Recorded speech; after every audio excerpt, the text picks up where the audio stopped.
Responsables del Servicio Extraordinario de Salud, encabezados por su consejero, José María Vergeles, y también representantes de Roche Pharma. A la cabeza del equipo estaba José María Gómez Andaluz, el director regional de la zona sur. Participaron este viernes 14 de octubre en el estreno del documental Hospitales Humanos sobre las iniciativas de humanización desarrolladas en la sanidad extremeña. En total, el documental recoge 13 iniciativas impulsadas por profesionales, por gerentes, por pacientes, que vienen a recoger cómo se puede mejorar la estancia de los pacientes en hospitales de forma que tengan una experiencia más amable y más acorde con la dignidad que tienen como personas.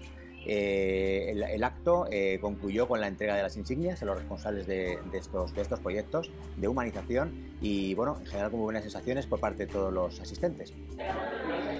Bueno, la verdad que la iniciativa de Hospitales Humanos es una gran iniciativa que hay que agradecerle a Roche, porque con el reconocimiento se vienen a hacer comparaciones que permiten esa comparación positiva y esa competitividad positiva por hacer cada vez más humanos los entornos de los que disponemos, ¿no?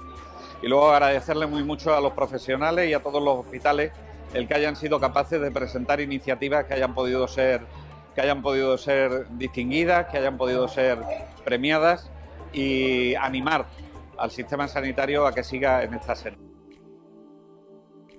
Acabamos de presentar el documental de Hospitales Humanos en Extremadura y desde Roche Pharma estamos muy contentos de la participación de una amplia cantidad de hospitales aquí en la comunidad, incluso centros de salud, que junto con la participación de los hospitales andaluces queda manifiesta la aportación en este proyecto de Hospitales Humanos de la región sur.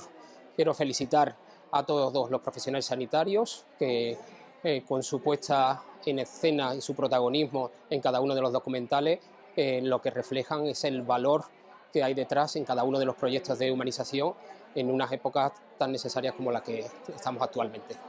Gracias a todos.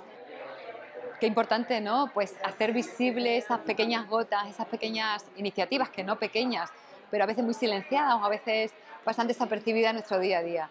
Y muchas detectadas por nuestros propios profesionales, que son los que están directamente con las personas y con los pacientes, y reunirlas todas en un documental pone en valor todas y cada una de ellas, y sobre todo también pensando y centrados, ¿no? De esto que siempre hemos hablado, centrados en las personas. Así que ha sido una experiencia importante para el Servicio Extraordinario de Salud.